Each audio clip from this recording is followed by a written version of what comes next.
ರಾಜ್ಯ ಸರ್ಕಾರದ ಬೇಜವಾಬ್ದಾರಿ ನಡವಳಿಕೆಯಿಂದ ಕೇಂದ್ರ ಸರ್ಕಾರದ ಅನೇಕ ಮಹತ್ವಾಕಾಂಕ್ಷಿ ಯೋಜನೆಗಳು ಸ್ಥಗಿತಗೊಂಡಿವೆ ಅಂತ ಆರೋಪಿಸಿ ವಿಶೇಷವಾಗಿ ರಾಷ್ಟ್ರೀಯ ಹೆದ್ದಾರಿ ಯೋಜನೆಗಳಿಗೆ ಅಗತ್ಯವಾದ ಭೂಸ್ವಾಧೀನ ಪ್ರಕ್ರಿಯೆ ಪೂರ್ಣಗೊಳಿಸದೆ ಕಾಮಗಾರಿಗಳನ್ನು ತಡೆಯಲಾಗುತ್ತದೆ. ಇದರಿಂದ ಅಭಿವೃದ್ಧಿ ಕುಂಠಿತಗೊಂಡಿದ್ದು ಸರ್ಕಾರವೇ ಹೊಣೆ ಅಂತ ಕೇಂದ್ರ ಸಚಿವ ಹಾಗೂ ಜೆಡಿಎಸ್ ನಾಯಕ ಎಚ್.ಡಿ. ಕುಮಾರಸ್ವಾಮಿ ಅವರು ರಾಜ್ಯ ಕಾಂಗ್ರೆಸ್ ಸರ್ಕಾರದ ವಿರುದ್ಧ ತೀಕ್ಷ್ಣ ರಾಜಕೀಯ ವಾಗ್ದಾಳಿಯನ್ನು ನಡೆಸಿದರು. ರಾಜ್ಯ ಸರ್ಕಾರದ ವರ್ತನೆಯಿಂದ ಕೇಂದ್ರದ ಅನೇಕ ಅಭಿವೃದ್ಧಿ ಯೋಜನೆಗಳು ಸ್ಥಗಿತಗೊಂಡಿವೆ ಅಂತ ಆರೋಪಿಸಿದರು. ಭ್ರಷ್ಟ ಅಧಿಕಾರಿಗಳಿಗೆ ಸರ್ಕಾರ ರಕ್ಷಣೆ ನೀಡುತ್ತಿದ್ದು ಪೊಲೀಸ್ ಅಧಿಕಾರಿ ರಾಮಚಂದ್ರ ರಾವ್ ವಿಡಿಯೋ ಹಾಗೂ 25 ಲಕ್ಷ ಲಂಚ ಪ್ರಕರಣಗಳೇ ಇದಕ್ಕೆ ಸಾಕ್ಷಿ ಅಂತ ಹೇಳಿದರು. ಕೇಂದ್ರದ ಮೇಲೆ ಆರೋಪ ಮಾಡುವ ಬದಲು ರಾಜ್ಯ ಸರ್ಕಾರ ತನ್ನ ಜವಾಬ್ದಾರಿ ನಿಭಾಯಿಸಬೇಕು ಅಂತ ಎಚ್.ಡಿ. ಕುಮಾರಸ್ವಾಮಿ ಕಿಡಿಕಾರಿದರು. 25 ವರ್ಷಗಳ ಪಕ್ಷದ ಸಂಘಟನೆಯಲ್ಲಿ ರಾಜ್ಯದಲ್ಲಿ ಒಂದು ಪ್ರಾದೇಶಿಕ ಹಿನ್ನೆಲೆಯನ್ನು ಹೊಂದಿರತಕ್ಕಂಥ ಈ ಒಂದು ಪಕ್ಷ ಬೆಳ್ಳಿ ಹಬ್ಬವನ್ನು ಆಚರಣೆ ಮಾಡ್ತಾ ಇದ್ದೇವೆ. ಈಗಾಗಲೇ ಸಾಂಕೇತಿಕವಾಗಿ ಬೆಂಗಳೂರು ನಗರದ ಪಕ್ಷದ ಆವರಣದಲ್ಲಿ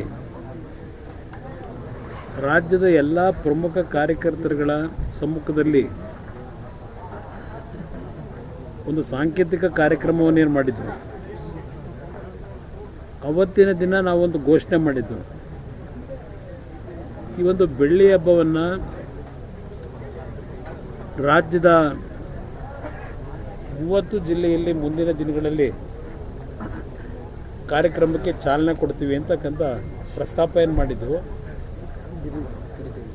ಅದರ ಹಿನ್ನೆಲೆಯಲ್ಲಿ ಹಾಸನ ಜಿಲ್ಲೆಯಲ್ಲಿ ಪ್ರಥಮವಾದಂಥ ಸಭೆ ಬೆಳ್ಳಿ ಹಬ್ಬದ ಆಚರಣೆಯನ್ನು ಮಾಡಬೇಕು ಅಂತಕ್ಕಂಥ ನಿರ್ಧಾರ ಮಾಡಿ ಜಿಲ್ಲೆಯ ಎಲ್ಲ ನಮ್ಮ ಪ್ರಮುಖ ನಾಯಕರುಗಳು, ಮಾಜಿ ಶಾಸಕರುಗಳು ಎಲ್ಲರೂ ಸೇರಿ ಮಾಜಿ ಸಚಿವರಾಗಿರ್ತಕ್ಕಂಥ ರೇವಣ್ಣ ಅವರ ಜೊತೆಗೂಡಿ ಪಕ್ಷದ ನಿಷ್ಠಾವಂತ ಕಾರ್ಯಕರ್ತರುಗಳೆಲ್ಲ ಕಳೆದ ಒಂದು ವಾರದಿಂದ ಇದೇ ತಿಂಗಳು 24ನೇ ತಾರೀಕಿನಂದು ಅಂದರೆ ಇನ್ನು 3 ದಿನಗಳಿದೆ ಪ್ರಥಮ ಸಭೆ ಹಾಸನ ಜಿಲ್ಲೆಯಲ್ಲೇ ಮಾಡಬೇಕು ಅಂತಕ್ಕಂಥದ್ದು ಅವರೆಲ್ಲರ ಅಭಿಪ್ರಾಯದ ಹಿನ್ನೆಲೆಯಲ್ಲಿ ಈ ಕಾರ್ಯಕ್ರಮ ಏರ್ಪಾಡು ಮಾಡಿದ್ದೇವೆ. ಅದರ ಜೊತೆಯಲ್ಲಿ ಈಗಿನ ಸರ್ಕಾರ ಈಗಾಗಲೇ ಹಾಸನ ಜಿಲ್ಲೆಯಲ್ಲಿ 2 ಸಭೆಗಳನ್ನು ಮಾಡಿದ್ದಾರೆ. ಮುಖ್ಯಮಂತ್ರಿಗಳು, ಮಂತ್ರಿಗಳು, ಹಲವಾರು ಉಪಮುಖ್ಯಮಂತ್ರಿಗಳು ಒಳಗೊಂಡಂತೆ ಹಾಸನ ಜಿಲ್ಲೆಯನ್ನು ಪ್ರಮುಖವಾಗಿ ಜನತಾದಳವನ್ನು ಸಂಪೂರ್ಣವಾಗಿ ಮುಗಿಸ್ಬೇಕು ಅಂತಕ್ಕಂಥದ್ದೇ ಅವರ ಉದ್ದೇಶ ಇದೆ. ಕಳೆದ 2.5 ವರ್ಷದಿಂದ ಏನೇನು ಮಾಡಿದ್ದಾರೆ ಬಹುಶಃ ಸೂಕ್ಷ್ಮವಾಗಿ ನಮ್ಮ ಕಾರ್ಯಕರ್ತರು ಗಮನಿಸಿದ್ದಾರೆ, ನಾವು ಗಮನಿಸಿದ್ದೇವೆ. ಈ ಒಂದು ಹಾಸನ ಜಿಲ್ಲೆಯಲ್ಲಿ 24ನೇ ಜೆಡಿಎಸ್ 25ನೇ ವರ್ಷದ ಬೆಳ್ಳಿ ಹಬ್ಬದ ಅಂಗವಾಗಿ ಹಾಸನದಲ್ಲಿ ನಡೆಯುವ ಬೃಹತ್ ಸಭೆ ಪಕ್ಷ ಸಂಘಟನೆಗೆ ಹೊಸ ಚೈತನ್ಯ ನೀಡಲಿದೆ ಅಂತ ಹೇಳಿದರು. ದೇವೇಗೌಡರ ಜನ್ಮಭೂಮಿಯಿಂದಲೇ ಪಕ್ಷವನ್ನು ಮತ್ತಷ್ಟು ಬಲಪಡಿಸಲಾಗುತ್ತಿದ್ದು ಮುಂದಿನ ಚುನಾವಣೆಗಳಿಗೆ ಸಂಘಟಿತವಾಗಿ ಸಿದ್ಧರಾಗುವ ಸಂದೇಶವನ್ನು ಈ ಸಮಾವೇಶ ನೀಡಲಿದೆ ಅಂತ ಮಾಜಿ ಸಚಿವ ಎಚ್.ಡಿ. ರೇವಣ್ಣ ಹೇಳಿದರು. ಪರ್ಮಿಷನ್ ತರಬೇಕು. ನಾನೇ ನನ್ನ ಸಮಿತಿ ಅಧ್ಯಕ್ಷನಾಗಿ 3 ಸಾರಿ ಮಾಡಿ ರಿಜಿಸ್ಟ್ರಾರು ಇವ್ರನ್ನೆಲ್ಲ ಕರೆಸಿ ಅನುಮತಿ ಕೊಡಿಸಿದ್ದೆ. ಇವರೇನು ಮಾಡಿದರೆ ಅಡಿಷನ್ನಾಗಿ ವಿತೌಟ್ ಪರ್ಮಿಷನ್ ಇದ್ದೇನೆ ಅಡಿಷನ್ ಇದೇ ಇಲ್ಲ, ಅಡ್ಮಿಷನ್ ಮಾಡಿದ ಹಿಂದೆ ಅದನ್ನು ಮತ್ತೆ ದೇವೇಗೌಡರು ಕುಮಾರಣ್ಣರು ಸೇರಿ ಅದನ್ನು ಮಾಡ್ತಾ ಇದ್ದಾರೆ. ಅದನ್ನು ಯಾಕೆಂದರೆ ಇದೇ ರೀತಿ ಒಳಹಂಚಿಪುರದಲ್ಲಿ ನಾವು ಮಾಡ್ಬೋದಾಯಿತು. ಇವತ್ತು ರಾಜ್ಯ ಸರ್ಕಾರಕ್ಕೆ ಹಲವಾರು ಸಾರಿ ನಾನೇ ಪತ್ರ ಬರೆದಿದ್ದೀನಿ.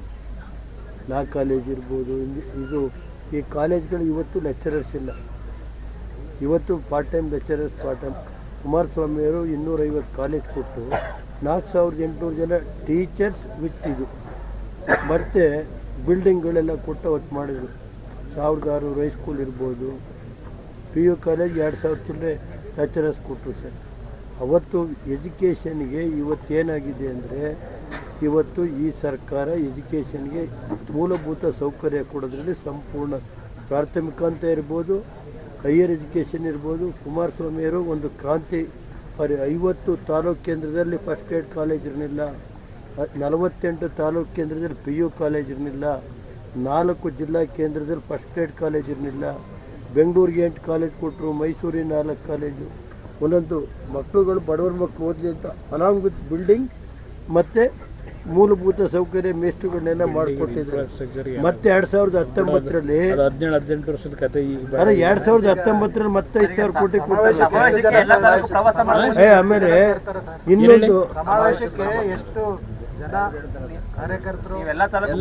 ಈಗ ರೇವಣ್ಣ ಈ ವೇಳೆ ಮಾಜಿ ಸಚಿವರು ಹಾಗೂ ಶಾಸಕರಾದ ಎಚ್.ಡಿ. ರೇವಣ್ಣ, ಮಾಜಿ ಶಾಸಕ ಎಚ್.ಕೆ. ಕುಮಾರಸ್ವಾಮಿ, ಸಾರಾ ಮಹೇಶ್, ಶಾಸಕ ಸ್ವರೂಪ್ ಪ್ರಕಾಶ್, ಬೋಜೇಗೌಡ, ಮಾಜಿ ಶಾಸಕ ಕೆ.ಎಸ್. ಲಿಂಗೇಶ್, ಜೆಡಿಎಸ್ ವಕ್ತಾರ ಹೊಂಗೇರಿ ರಘು, ಮಹಾನಗರ ಪಾಲಿಕೆ ಮಾಜಿ ಮೇಯರ್ ಗಿರೀಶ್ ಚನ್ನವೀರಪ್ಪ, ನಗರಸಭೆ ಮಾಜಿ ಅಧ್ಯಕ್ಷ ಎಚ್.ಎಸ್.